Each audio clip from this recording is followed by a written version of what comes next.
কখনো কি এমন কোনো ভুলের কথা ভেবেছেন যা ক্ষমার একেবারেই অযোগ্য?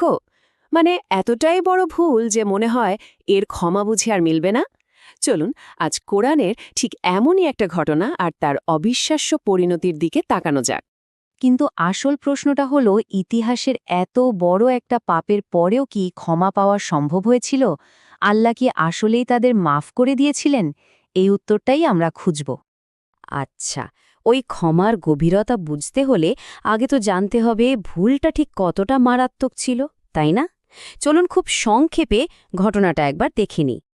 ঘটনাটা হলো, নবী মুসা আলাহিসাল্লাম যখন আল্লাহর কাছ থেকে ওহী আনার জন্য গেলেন, ঠিক সেই সময়ে তার জাতি একটা সোনার বাছর তৈরি করে সেটার পূজা করা শুরু করে দিল। মানে তারা শিরকের মতো একটা ভয়ঙ্কর পাপে জড়িয়ে পড়ল, যা কিনা ইসলামের চোখে সবচেয়ে বড় গুনাহ। একবার ভাবুন তো, শিরকের মতো এত বড় একটা পাপের পর কি হওয়াটা স্বাভাবিক? কিন্তু যা ঘটেছিল তা ছিল সত্যিই অবাক করার মতো। চলুন দেখি মহান আল্লাহ সুবহানাহু ওয়া তাআলা তখন কি করলেন। আল্লাহ কোরআনে বলছেন, সুম্মা আফাউনা আনকুম মিন বা'দি যালিকা লাআল্লাকুম তাশকুরুন। এর মানে হলো, এর পরেও আমি তোমাদেরকে ক্ষমা করে দিলাম, যাতে তোমরা কৃতজ্ঞ হতে পারো। সুবহানাল্লাহ!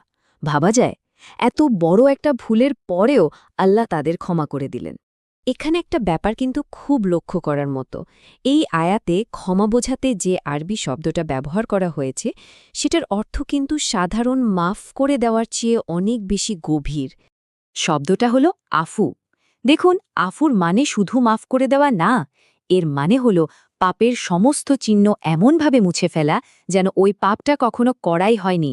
মানে পুরো রেকর্ডটাই পরিষ্কার। চিন্তা করুন একবার, আল্লাহর দয়া কতটা বিশাল হলে এমনটা সম্ভব।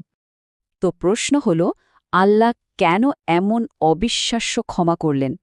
এর উত্তরটা কিন্তু আয়াতের মধ্যেই আছে। চলুন দেখি এই ক্ষমার পেছনের আসল উদ্দেশ্যটা কি ছিল।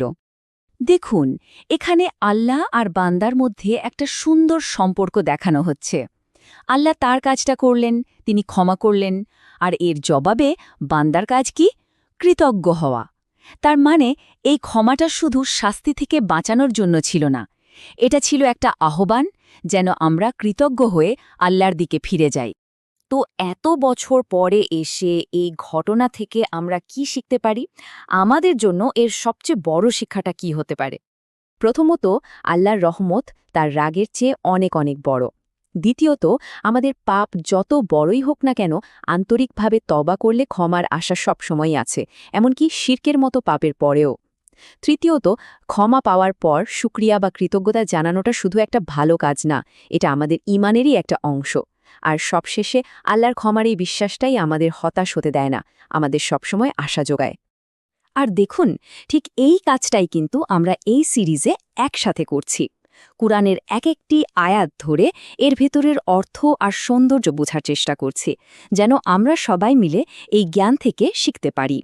সবশেষে এই আয়াত আমাদের নিজেদের দিকে একটা প্রশ্ন ছুড়ে দেয়। আমরা সবাই কমবেশি ভুল করি আর আল্লাহর কাছে ক্ষমা চাই, কিন্তু আমরা কি সেই ক্ষমার জন্য মন থেকে কৃতজ্ঞ? আল্লাহর এই অসীম দয়ার প্রতিদান হিসেবে আমরা কি আসলেই একটা কৃতজ্ঞ জীবন যাপন করছি?